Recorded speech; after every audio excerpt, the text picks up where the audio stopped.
तो कैसे हो एनिमे लवर्स। तो स्वागत है आज आपका हमारी न्यू वीडियो में। तो इस वीडियो में हम करने जा रहे हैं हेल्स पैराडाइज एपिसोड नंबर 2 का ब्रेकडाउन। तो चलते हैं वीडियो की तरफ बिना किसी देरी के। तो एपिसोड की स्टार्टिंग में हमें एक सागरी का बैक स्टोरी दिखाई जाती है, जहां पर सागरी के डैड किसी को मौत की सज़ा दे रहे होते हैं और सागरी ये सब देख रही होती है। वो बंदा सभी को एक स्टोरी सुना रहा होता है और इंस्टेंटली सागरी के डैड उस मुजरिम का हेड काट देते हैं और उस मुजरिम को पता भी नहीं चलता है उसका हेड कट चुका होता है। तब भी वो स्टोरी को ख़त्म करके उनके सामने हेड को डाउन करता है। हेड नहीं, हेड तो बचता ही नहीं है, बॉडी को डाउन करता है। फिर सागरी ये देखकर बहुत ज़्यादा इम्प्रेस हो जाती है और वो मन में बोलती है कि मैं एक दिन अपने डैड की तरह बनूंगी। इसके बाद नेक्स्ट सीन में हमें दिखाया जाता है कि सागरी बड़ी हो चुकी है और उसे भी लोगों को मारने का काम दिया जाता है। सागरी को एक इंसान को मारने का काम दिया गया है और जिसमें वो पहले तो हिचकिचाती है पर वो उसका हेड वन स्ट्राइक में काट देती है।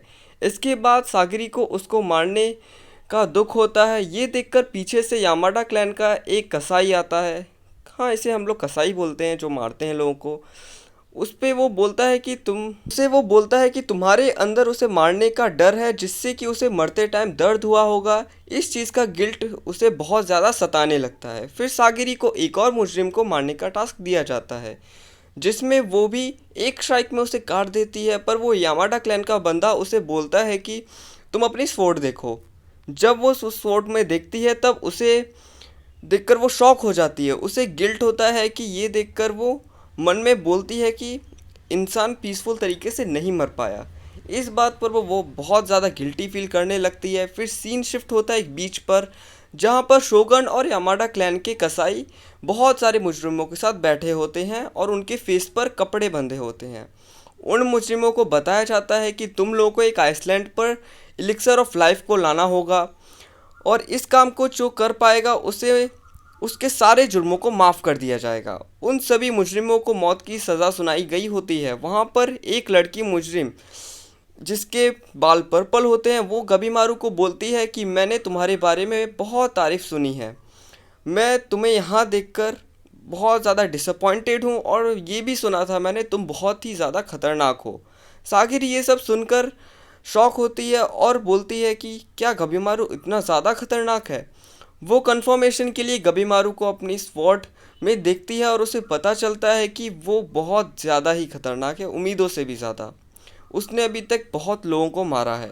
फिर शोगन का एक आदमी एक बंदे को लाते हैं जो कि जिसके पूरी बॉडी से फ्लावर्स निकले होते हैं और वो बताते हैं कि ये एक इकलौता बंदा है जो कि उस आइसलैंड से वापस आया होता है, लेकिन आने के कुछ दिन में ही उसकी बॉडी से फ्लावर निकलने लगते हैं और वो वहीं पर मर जाता है। ये सुनकर सारे मुजरिमों को डर लगता है और वो उस आइसलैंड पे जाने के लिए मना कर देते हैं। फिर शोगन का आदमी बोलता है कि तुम सभी लोगों को मौत की सज़ा है और तुम ये काम करने के लिए मना कर रहे हो, क्या तुम बचना नहीं चाहते?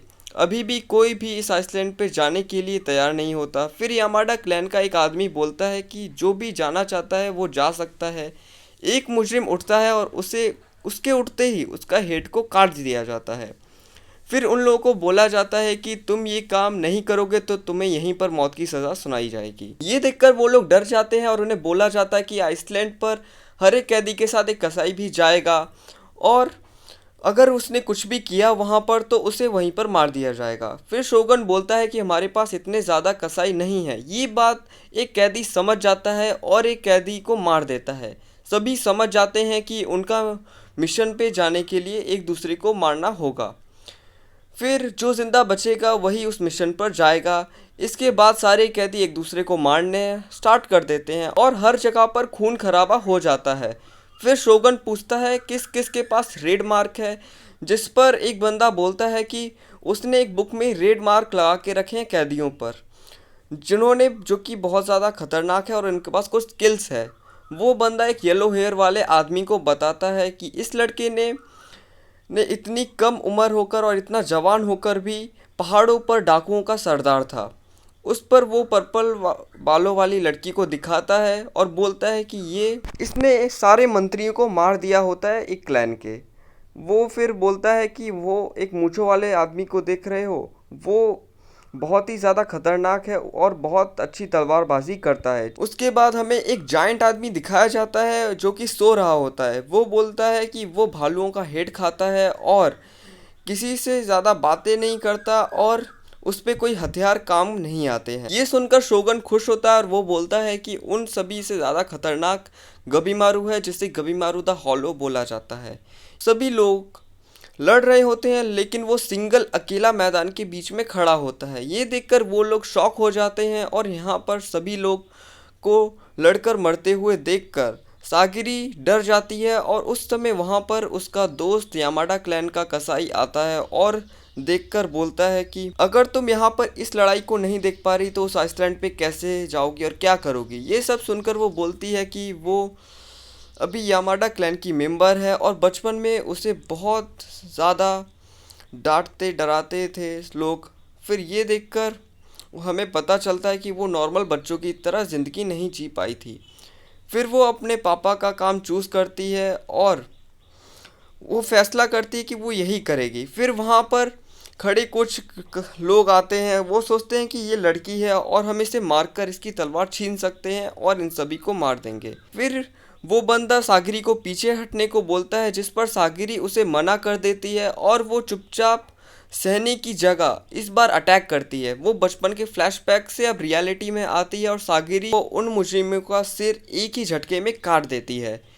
फिर वो सोचता है कि उसे और गिल्ट चढ़ गया। फिर उसके बाद गबीमारू की आवाज़ सुनाई जाती है जिसमें वो शोगन से बोलता है कि तुम लोगों को मारने को क्यों बोल रहे हो और कोई रास्ता नहीं है। जिस पर शोगन के आदमी गुस्सा हो जाते हैं और बोलते हैं कि जो भी बंदा गबीमारू को मारेगा वो इस आइसलैंड पे जाएगा। फिर सभी लोग उसे मारने के लिए बढ़ते हैं। फिर गबीमारू बोलता है कि अगर तुम मुझे मारने की कोशिश कर रहे हो तो मैं बोल दे रहा हूँ तुम ज़िंदा नहीं बचोगे। ये बहुत क्रीपी था, लेकिन अगर तुम मुझे मारना चाहते हो तो मैं तुम्हें ज़िंदा बिल्कुल नहीं छोड़ूंगा। जिस पर हमें मुजरिम अटैक करते हुए दिखता है, जिस पर गबीमारू सभी मुजरिमों को मारने लगता है, वो भी अपने नाखून, अपने मुंह और अपने क्या क्या से मैं क्या बोलूँ, वो बहुत गंदे तरीके से मारता है जिसे मैं यहाँ दिखा भी नहीं सकता अच्छे से। फिर वो उन मुजरिमों को मार देता है और ये मेरा एपिसोड का फेवरेट सीन होता है।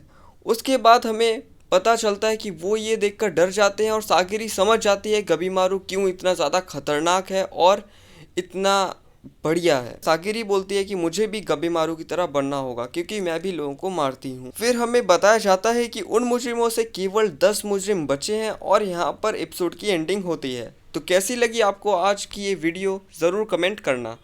तो चलते हैं, मिलता हूँ आपसे नेक्स्ट वीडियो में, तब तक के लिए गुड बाय।